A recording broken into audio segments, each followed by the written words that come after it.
Welcome to Unlearning Labels. Today we will be talking about what it is to lead. And, this is a conversation that kind of comes up organically with us, right? Mira and Peter, with the people that we've been working with and the people we serve. So I tagged you on a post this morning um, that was talking about it had an image of a difference between a boss and a leader, right? The boss is like, you know, wagging the finger and saying what everyone should do, while the leader is actually in the trenches with his or with her team. So, what was your take on that image? I just tagged you on that probably like half an hour ago. So. Want me to start? Or? Yeah, No, Mira, of course. Sorry. That's why I was waiting. Oh, you can go for it. What's interesting when we were discussing this topic and deciding to talk about this and unlearning leadership in a way, what it actually means. The first thing that came to mind, and first time when I actually started understanding leadership, is that there is somebody who goes somewhere first, somebody that goes somewhere where they haven't been, somebody that gets uncomfortable first, doesn't wait for other people to clear the way for them, but they actually go there first, and it's often very uncomfortable. And that's what I associate with leadership. And with that picture, leader is somebody in front of the group, somebody who is walking somewhere first. So it does really kind of go with that I already had in my mind. Peter? I'm nodding in agreement for sure. Cheeky smile. Yeah, I mean, when I looked at that image, I mean, in the trenches for me, if I think back in my roles, was just having the team's back. So, the team's doing the doing, so to speak, the hard work. And it's really being involved in that, showing an interest. You might not be the knowledge subject matter expert, but you need to be there on hand if things are going awry or whatever else is going on. And I think that's a good example of leadership. And to Mira's point, it's, not running away when things get tricky. So if someone needs help, even if you don't know how the hell to even unravel that, or, how the first action, what can I do to resolve it? It's about, okay, I've got your back. I'm listening. I'm here. I'll go off and find out an answer, or let's collaborate. Let's find a way forward together, versus all of the other things that we used to see. I mean, I'm sure they're still going on, but when I say used to see, because, there's a hope, or at least in our work, we've noticed that the old ways of leadership, the opposite of that picture, just do it, just get on with it, do your job, shouting, and then the boss is somewhere outside having a cigarette while the team is suffering. Well, there's like a couple of different things I've seen. So like when you say the old way of doing things, now there seems to be a cutoff with the age, like right around mid 50s or above, right? The people from that generation, they seem to be a little bit more micromanaging type. And like they almost need to get into the minutia. I was talking to a client the other day, and one of her peers has that leadership style, and at the end of the day, it's wearing that particular person out, right? And then they are like what I call emotionally splattering on their team, right? And even on their peers. And then, there's the other that I've seen where it's almost an exclusive kind of leadership, right? Where they keep everything close to themselves and secretive, and they kind of drip information. And so it makes it hard for the team to actually work together, because they are they're just like, all right, well, I think this is what I'm supposed to do, only to find out that there's more. So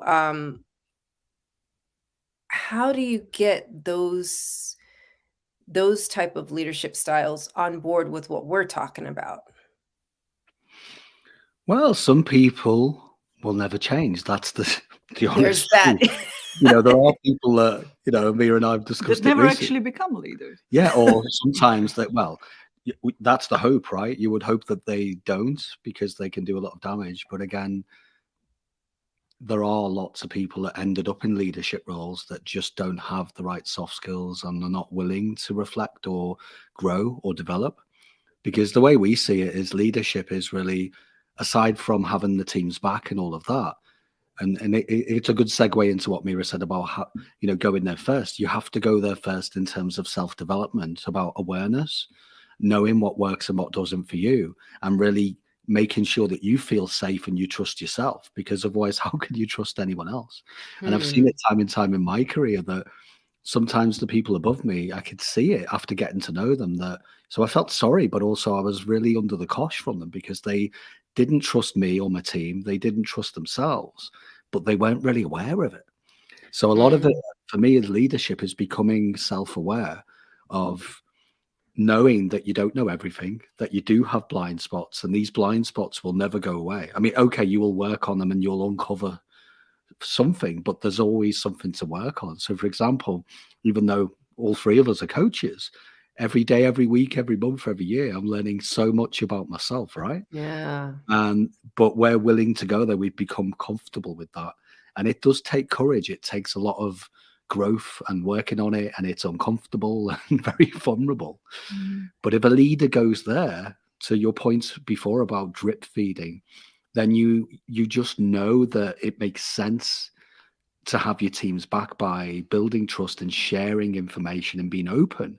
But also, you can't just gush and share everything, because sometimes when you're in a senior leadership position, sharing too much can scare your team, confuse them.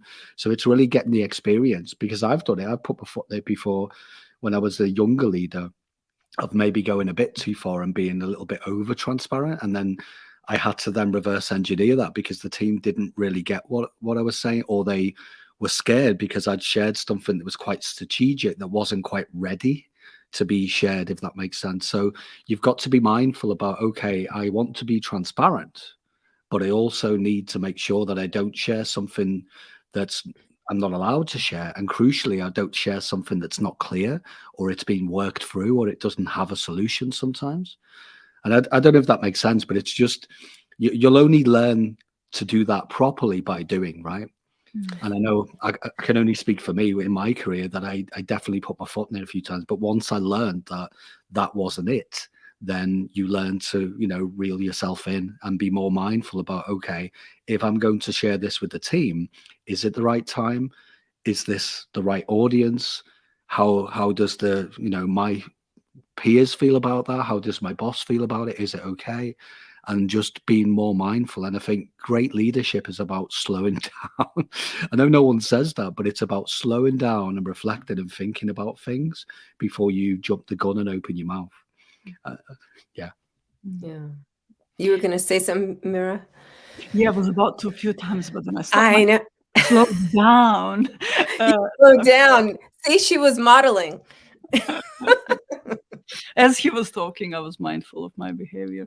But there was an interesting thing that crossed my mind. There is a distinction in between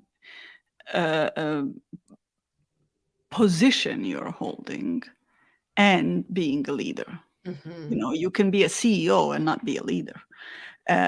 It's a position you're holding. I think, and we often used to talk about, and we still do, that everybody can develop leader within themselves. That doesn't matter what you do in life. You can be a teacher, you can be a coach, you can be somebody in certain position at work, management position. You can be a person outside, I don't know, working in a flower shop. Doesn't matter. Working in a restaurant. Those leadership skills are something that we all have, and we can all develop. But it's, we're not all comfortable going over there. And so I think the big thing about leadership is being comfortable, being uncomfortable, and then, we can then look at ourselves and reflect and see our mistakes and not crumble under fear and not blame others and not, so that's one of the things that I kind of wanted to say, the distinction in between actually a Yeah. leader and I'm The role. we want to read it out loud, or Yeah, you can. for the micromanagement, leader needs to work on building trust.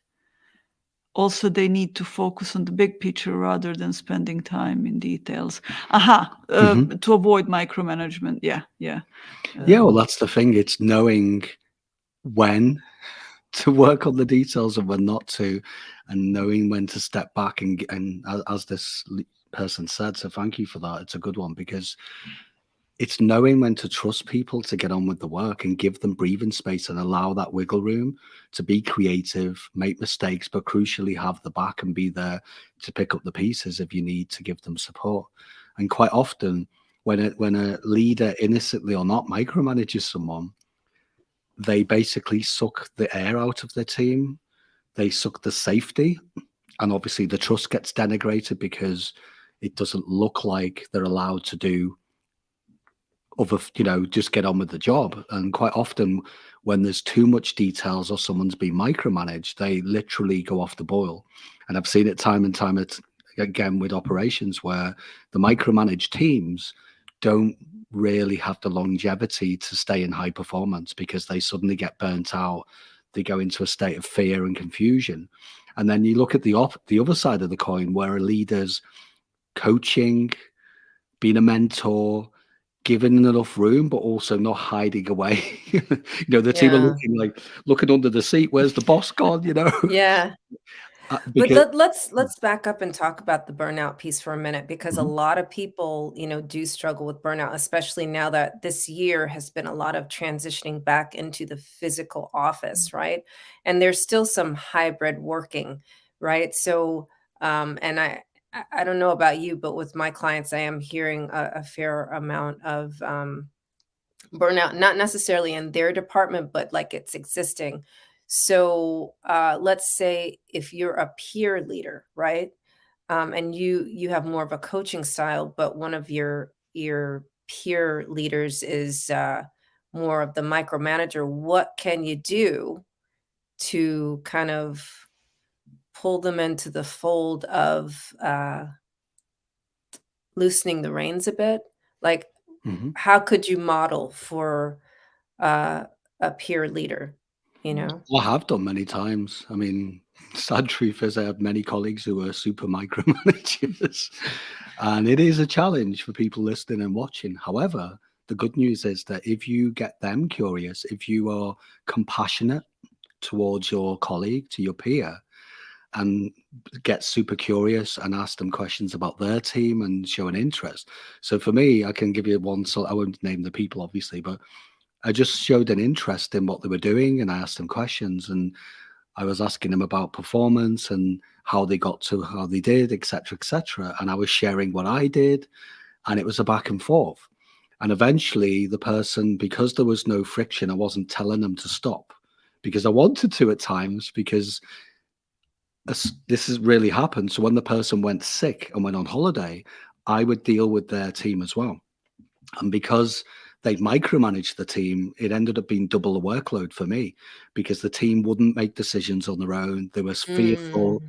They were sitting on the hands waiting for someone to tell them what they can and couldn't do. And then I would have to go and lovingly coax them back into safety and trust. And it didn't happen and overnight. autonomy, it sounds Yeah. like. But empowerment, I would basically say, look, I empower you. Look, here's my team as an example. But it doesn't happen, just by saying it out loud. It doesn't make it so.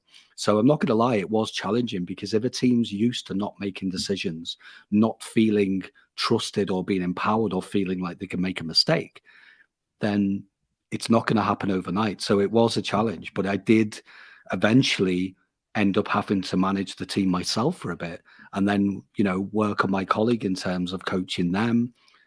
and we went back and forth, and quite often the results was they got softer in their approach, and not always, some people just weren't willing to listen or reflect So, to so sad what users. gets in the way, Peter? What do you think? What gets in the way of? Yeah, why is it so difficult for people to change the way Fear, yeah. lack of awareness. So believing, and I worked in operations where sometimes the people above me, believed the same as what the micromanagers believed. So that made it even more tricky because Yeah, see, that's what I'm talking about when I'm talking about like the generational leadership styles. I yeah, mean, actually, I don't know that it's generational because there's a fair amount of, I mean, there are some younger people that what's so funny? Did I just like miss something? no, Mira's pointing at me about a wire. It's fine. It's all good. Oh, okay. No, she's just got a telephone wire on her headphones, and it's very springy, so I'm keeping hold of it so it doesn't make Okay, slip. okay. Sorry. No, I was like, wait, do you have a client like this or like what's happening? So um but that's why I'm saying it's there's it sounds like there's two things that happen when you're a micromanaging type of leader, right? The productivity of the team is lower because of their physical like their well-being, right? You're burnt out, you're worried, you're stressed. And then there's the part of, well, I can't make a decision because if I make a decision, historically, what happens is I'm shamed for it or it's changed or, something like this. And it just holds uh, the project of the team just hostage. So to loosen the reins on that, I think this is why there is executive coaching, right? So that people so that people that are leaders that they have the title, to Mira's point, right? They have the title of the position, but they don't necessarily have the soft skills. And so, as a peer leader, one of the things that you could do is recommend, that your company hire executive coaches, to come in and work with people individually.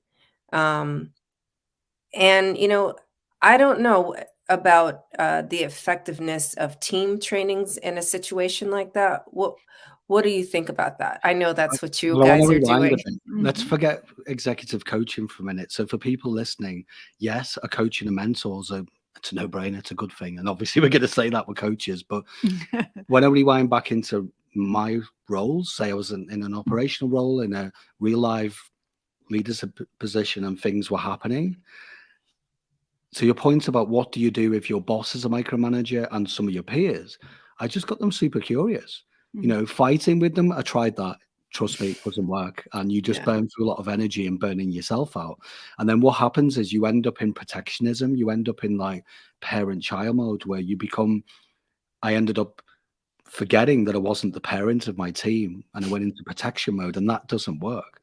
So what I did to resolve it, and I can think of this as a real example, is I just got them super curious about how my team were absolutely smashing the results. And it wasn't because, wow, I'm an amazing boss, but I did do certain things that created the right conditions for my team to be able to stay in high performance as much as they can, with all the realities of what was going on and sickness and all the other challenges, because I just was always there. I was there showing up, and I didn't always get it right for people watching and listening, but I would always be like, hey, put my hand up. I was a bit stressed yesterday. I think I pushed it a bit too far. Let's have a chat. And we were constantly in communication. In And I think communication, yeah, yeah. and this is the main thing. And I just showed my colleagues over the weeks, months, and years that operating the way that they did led to them it hurt the wallet. They got less bonus, they had higher sickness, they had more arguments, they had more conversations with HR, they had to let go of more people. The list doesn't get any better.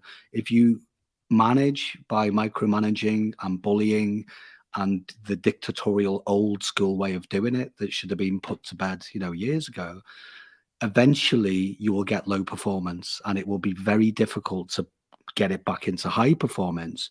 It's when someone says doing the same thing over and over again, like I guess what Einstein, that favorite quote, without taking in new information and changing, it's a sign of insanity. It won't improve anything.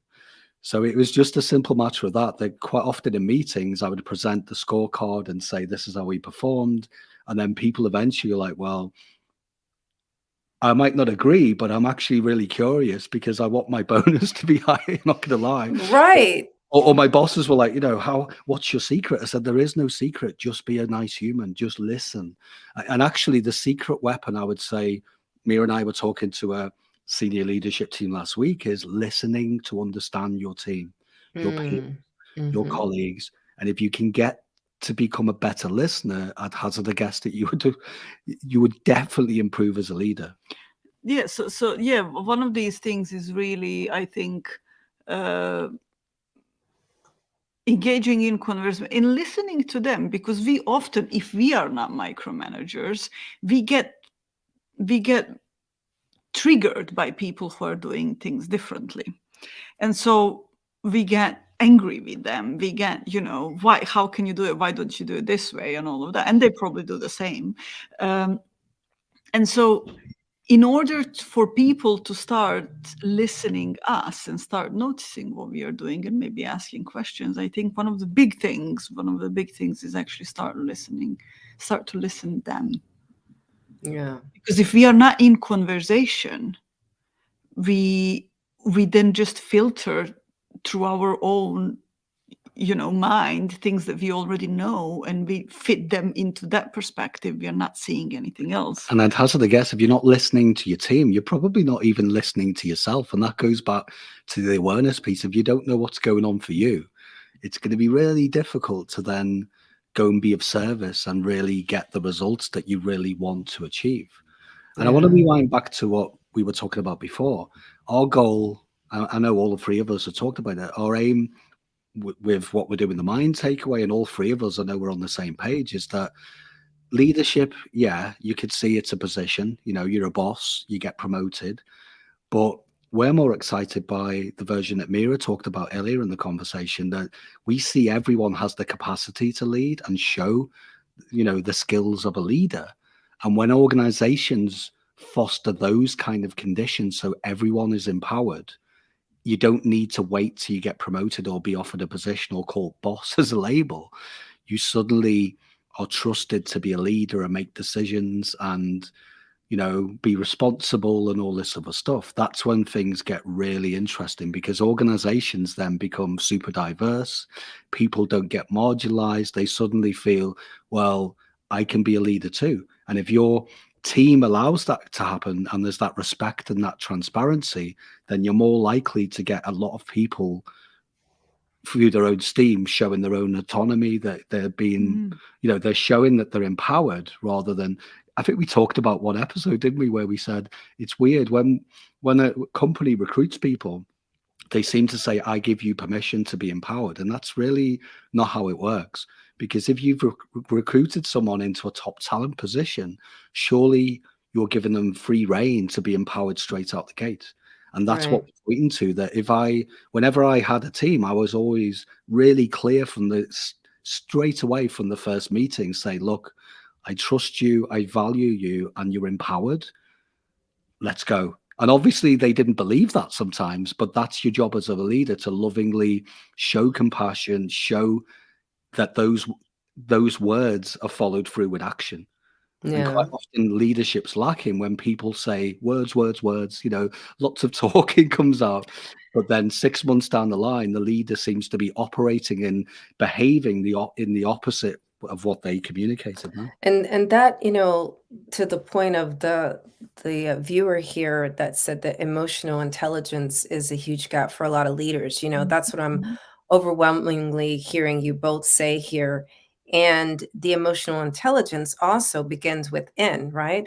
When you are self-aware, you will have that heart-mind alignment that we often talk about. You bring that into the mind takeaway a lot. I talk a lot about that on the Free to Be show, is when your mind and your heart are aligned, you have a certain clarity and you bring that into everything you do. And for our conversation today, that makes you show up as a true powerful leader, and you understand what it is to lead. It is, yeah. It's simple, no? Can we look at these? There's a few more comments I No, can no, see that's actually. Yeah, so the last one was this: emotional intelligence is a huge gap for most Sorry, leaders. covered that one. Yeah, I'm a bit slow. yeah. No, Well, you just see small letters. I was about to say, you just need your glasses.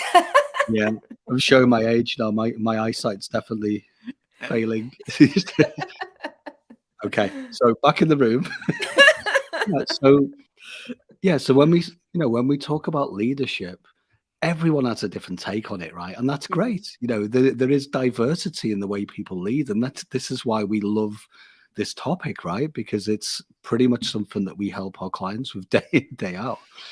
But for us, I've got nothing on it. I don't want to dictate how someone else's lead, how someone else will lead in the future. But it's more about, what are the things that can create the right conditions for someone to turn around to you and say, wow, you're a next level leader. Well, that's what we talked about, right? It's patience, compassion, definitely emotional intelligence, but also having good listening skills, flexing your coaching and mentoring skills. Because quite often people, they say that they do that, but what I notice through the years, working in different roles, is that it's more like a nice to have. Whereas what I see now is that you can't really be a great leader unless you actually develop those skill sets. Oh, yeah. And I think coaching and mentoring is a really good thing to go out there and do. So if you're an aspiring leader, or you're, early on in your leadership career, then the one thing that I would say for all three of us, right, is the more that I looked at that side and developed my coaching and mentoring and listening skills, things got so much easier. But you know what's interesting, though, and I'm going to share something. I won't mention any names. There is a company we spoke to recently, and we were like, oh my God, there is somebody listening. There is somebody knows what they actually need, and so basically they said, we want our employees, at least team leads, and then start from there. But we want our employees to be more accountable, to be more proactive, and to get more curious and start doing things on their own. We don't want to need to tell them everything that they need to do. He said, and because of it, we want to get them all develop as leaders. So we don't want to just focus on top leadership, top management positions. No, we want to go down. Because we want these qualities, and which company wouldn't want that? I mean, if you're a company, productivity, it goes up. Yeah. And so they go, actually, we really realize that we want actually all our people to go through leadership development. And what we've all noticed, right, is that if you want your company to be future-proof, this is exactly what you need to do. Provide, high quality training. And, nowadays everyone has digital learning platforms where they can dip in and out, and just promote and get people curious at every level in the company about what it is to lead.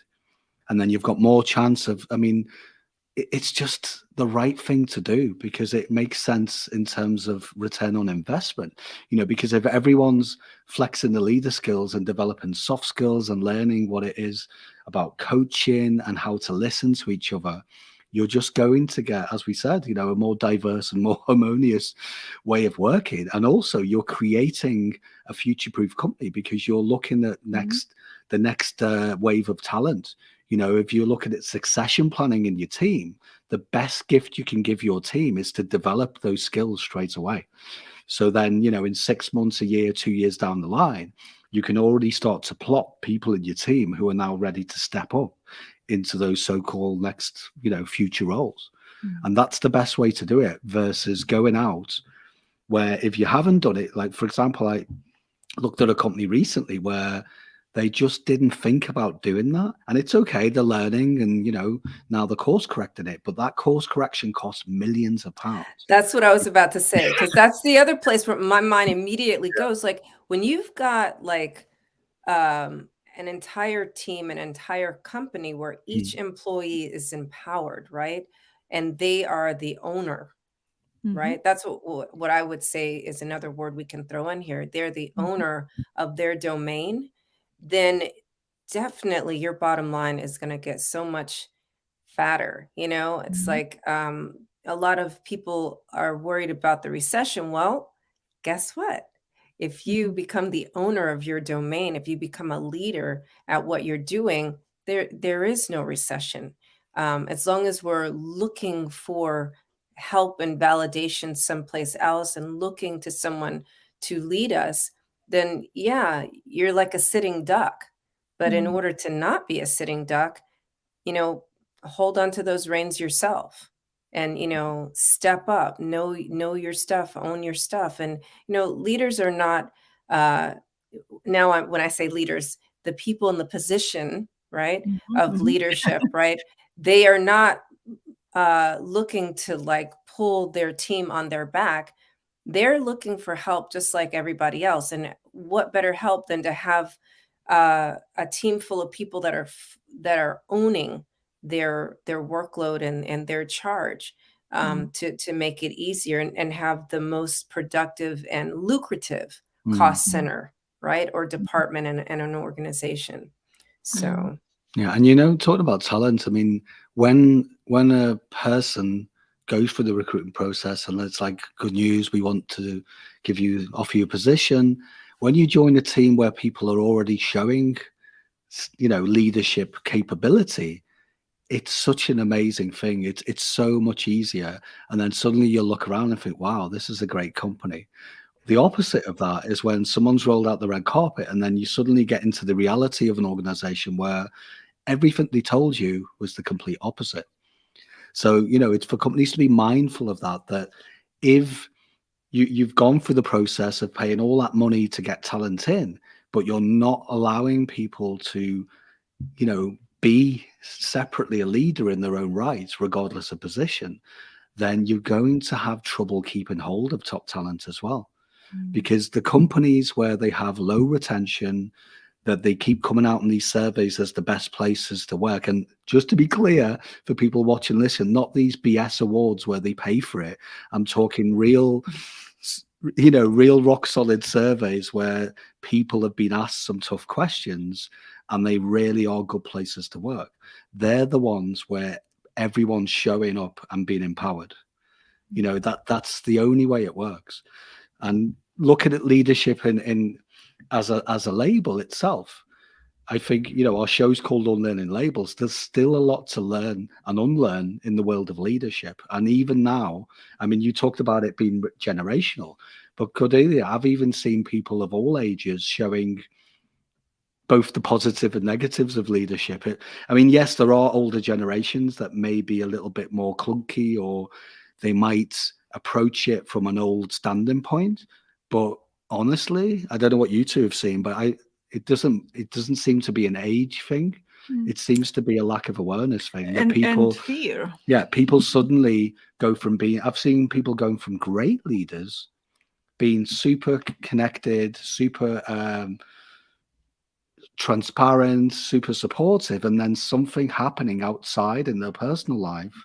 And to your point about fear, and this is the thing. So it's having colleagues around you that are all showing those capabilities to listen. Because if you notice, for example, that one of your colleagues has gone from next level great leader, wonderful person, to being a complete disaster and people are running the other way, then I'd hazard a guess that something might have happened and they may need a shoulder to cry on. They may need some compassion, some patience, and some support.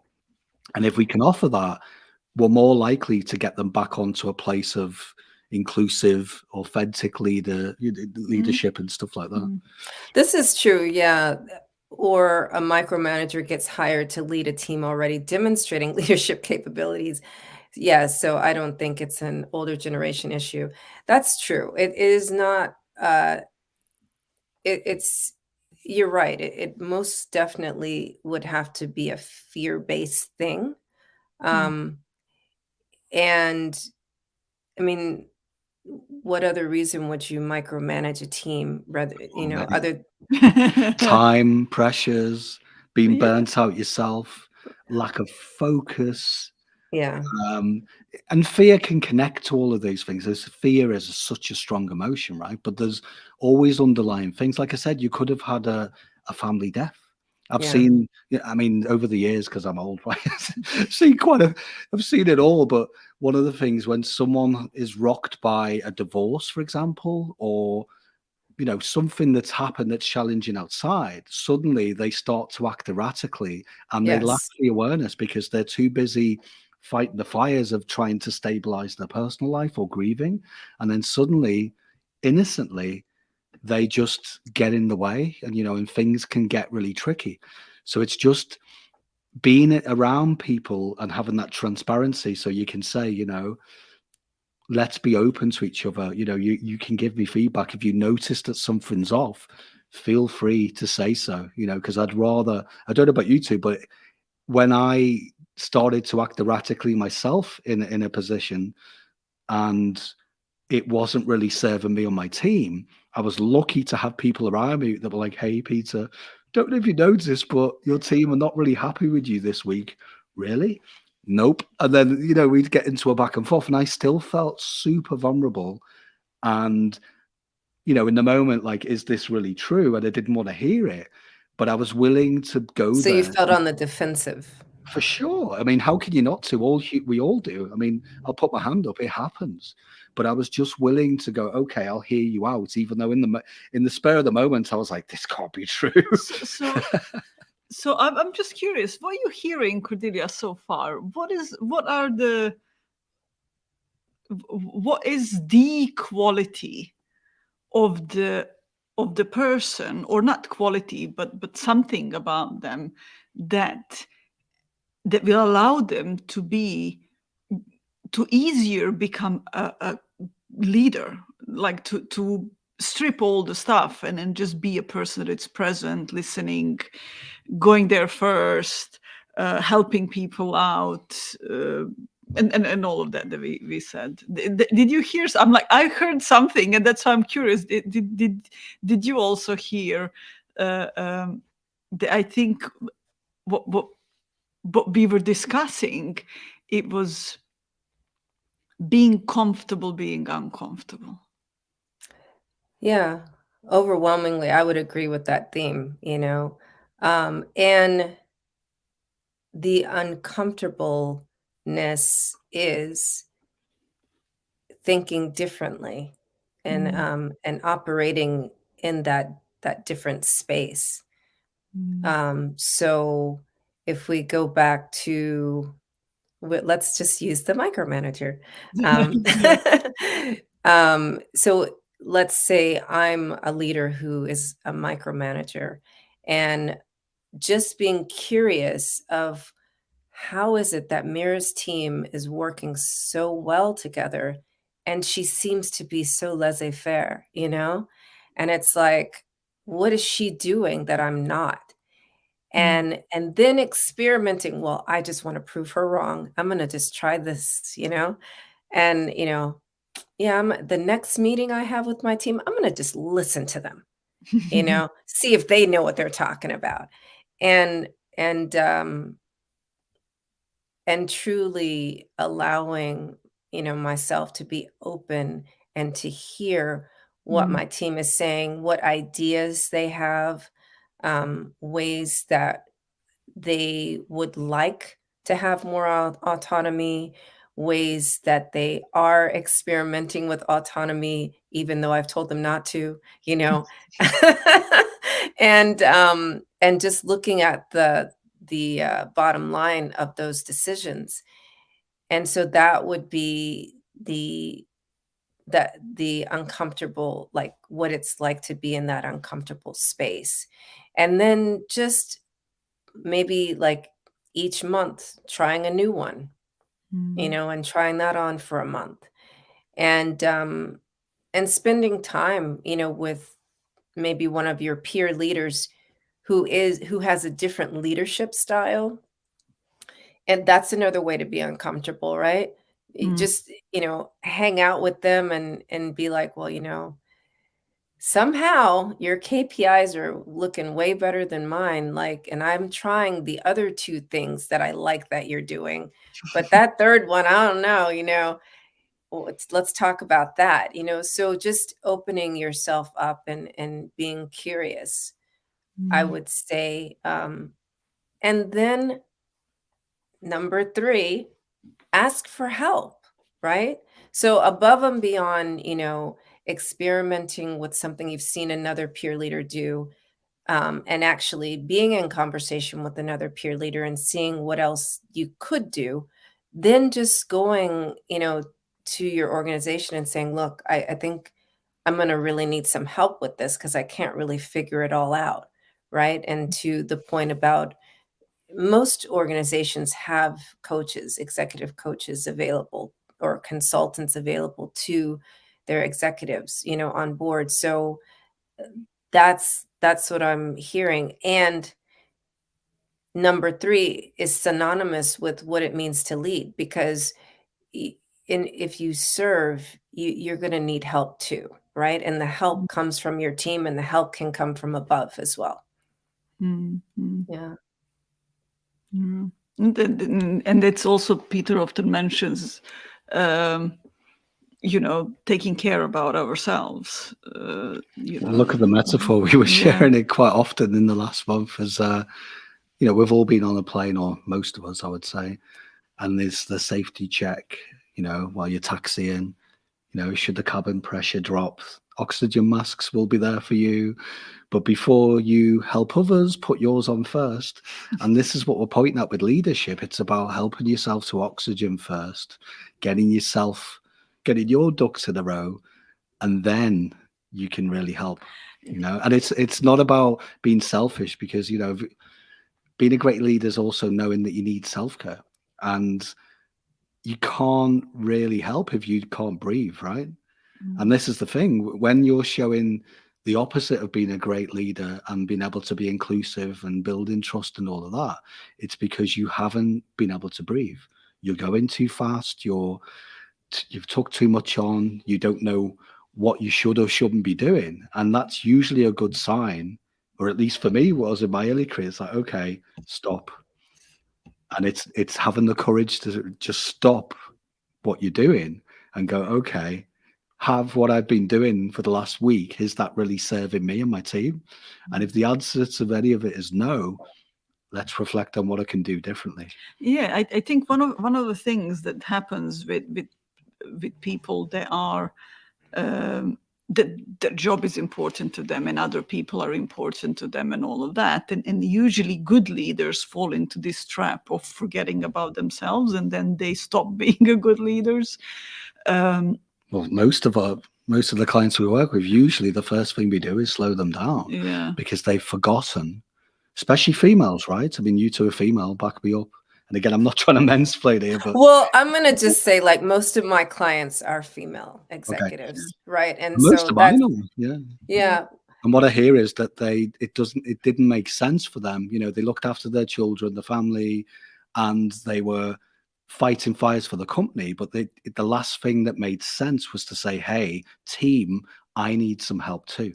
And when they Yeah. started to do that, not only are you empowering people, because sometimes it looks like you're actually doing a lesser job because you're saying, hey, I need help. And it looks bad to delegate some things to share the load. But if you want people to grow and empower them, then they need to learn, so at some point. They need to learn the ropes and start to incrementally do some of the work. Otherwise, they'll never get to learn. And another version that I see in my work with the I call it self nurturing, is speaking up, right? And not internalizing some of the conversation that's happening, and actually just like when a peer leader says something about the way that you're operating, and you're thinking, oh, I better not say anything because I don't want to appear like I'm, you know, feeling affected. but you are feeling affected by that, and Mhm. it Yeah. does have a physiological effect. You're not sleeping at night now because you're worried, instead of having the conversation in the moment. Just say, so I'm hearing you say that I could be more effective if I do that. Is that accurate?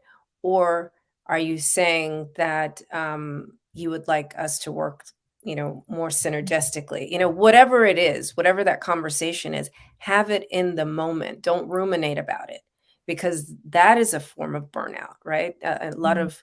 Uh, a lot of female leaders will do that. They will ruminate about things that they didn't have, they didn't speak about in the moment. So that is another form of self-care.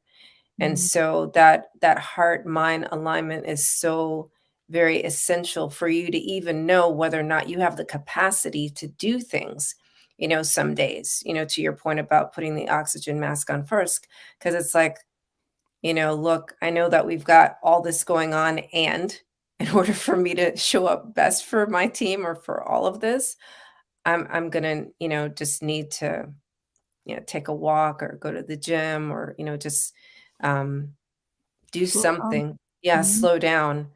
Mhm. And decision fatigue is a thing, right? Mhm. And slowing down is very essential to not having decision fatigue. Yeah. So, Well, I mean, one tip we can share, because we were sharing this with the team and they found it really impactful last week, is to check in about your energy. mhm. So Yeah, I if saw you your want, episode on that. yes, if you understand what your energy is like at any given point, it's a really good tip as to know what you can and can't do for that day, for that week. And I'm not saying that you always have a choice. If you've got to be in that meeting, you've got to be in the meeting. But when you're planning your day, the things that you can be flexible about, it's about, okay, what if you get curious about what takes your energy and what recharges your energy throughout the day, you can keep yourself ticking over. But I don't know about you two, but in my previous roles, when I was a leader, sometimes I didn't know what was getting in the way. And then I would just fill the day up with busyness. And then I would get exactly what I paid for. I'd leave almost crawling out the office like, whoa, that was not good. And then I would do the same the next day and the next day until I realized that actually some of these things that I like doing completely turn me off. Like they zap my energy. So I need to do less of that in the day, in the week, to be able to do this. And it goes back to, again, being of service. You can't, Self-awareness. Mm. well, yeah, you can't have the capacity to help others and be there for your team if you've run out of batteries. And we see it time and time again with leaders that they just forget that they need to recharge, and it's not good. For example, if your schedule today is showing that you're in back-to-back meetings for literally 10 hours and you're not taking a break and you're not getting any time to reflect on some of the actions, you are going to burn yourself out. It's simply not sustainable. Mm. Yeah. I mean, but what you can do in that, right, if you know that you're doing back-to-back meetings, is start your day with food, that gives you the energy. Throughout the day, you can stop and do like a 1-minute meditation, or even walk outside, or if you can't walk outside, open a window. You know what I mean? It's just some form of whatever it is that gives you back the energy. A lot of times we're thinking, "Oh, I don't have like 2 hours to go to the gym, or I can't go here, or I can't do that." It doesn't really take all that. You could just stand up and move for a minute, you Y- know? you know what I've noticed, Cordelia? Uh, when people are okay taking time for themselves, and not thinking that, oh my god, I need to do everything else first, they will find the time. I think often it's the it's the belief system, the Mhm. idea of what we should or shouldn't do in order to be okay, that gets in the Yeah, way. people often feel they don't have the permission to take a break. And Mhm. and to what I was saying before, you will have some frenetic days. It's reality of being in world of business. But if that's every day, something is completely off with your Okay. operation, with the way that you plan. There's a lot going on there. And unless you have the courage to stop reflect on it and go, okay. So, for example, someone, and I never did it, but I can see why it would be really useful. That when we were all good at planning our, blocking blocks of time and having a to-do list. But and I can't remember who it was, but they said have a break list, and I was like, "What's that?" It's like it's literally a list in parallel next to your to-do list, and it locks down your breaks. Did I have lunch? Yeah, lunch, 10 minutes here, reflection time, and you're more likely to do it because the thing is, we all block out the meetings, and then we get a reminder in our calendar, and then we turn up. Why don't you block out your breaks? I know it sounds painfully obvious, but the I amount of do. Like my whole life is about the breaks. yeah, yeah, and so is ours now because, and I mean, I know it's easier because we don't work in operations now, and I'm not saying to people watching, listen, that it's a walk in the park. There are challenges. You will have busy days and days when meetings have been scheduled where you're just like, really, and you're fighting fires. But that should be a one-off. If that is every day in the last month of your existence and being in your role, something's not right. Yeah, it's the I had something on my mind. No, I was going to actually say, we're coming to the end of the hour, so I'd like you to close us out, Mira, because you always have such brilliant insight.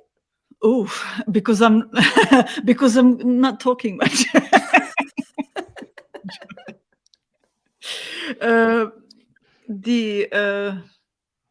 What would be an insight for it? Anyway, so thank you for this great conversation, and I really enjoy listening when we are talking about these things, and it really gets me. I start getting some more and more ideas.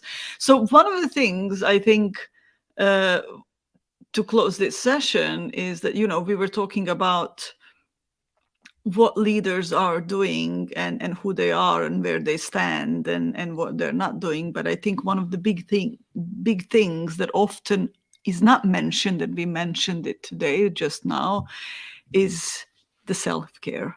It's the self-care because if you want to continue being a good leader, it is your utmost priority to take care about yourself. Yeah, 100%. Well, thank you for everyone who has been here live, participating in the conversation here on LinkedIn, and I guess there's some of you on Facebook as well. For those of you who listen to the podcast, reach out to us at unlearninglabels.com for any assistance that you may need on what it means to lead in your world. And also, like our LinkedIn page, we have decided to grow it a little bit so we can put these conversations on there, and it's important that we have a little bit more likes there. Yeah, to be perfectly transparent, we need 150 followers. We're at like 141. Like, what's that about? You 9 people that participated, like over there. All right. Hey, you just got to ask for what you require, Yeah, I agree. You don't ask, you don't get. So we just need 9 more people to follow us on Unlearning Labels on LinkedIn, and then you can view the show there as well. Great. And so until next month. See you. Thank you for listening. Bye for now. Bye.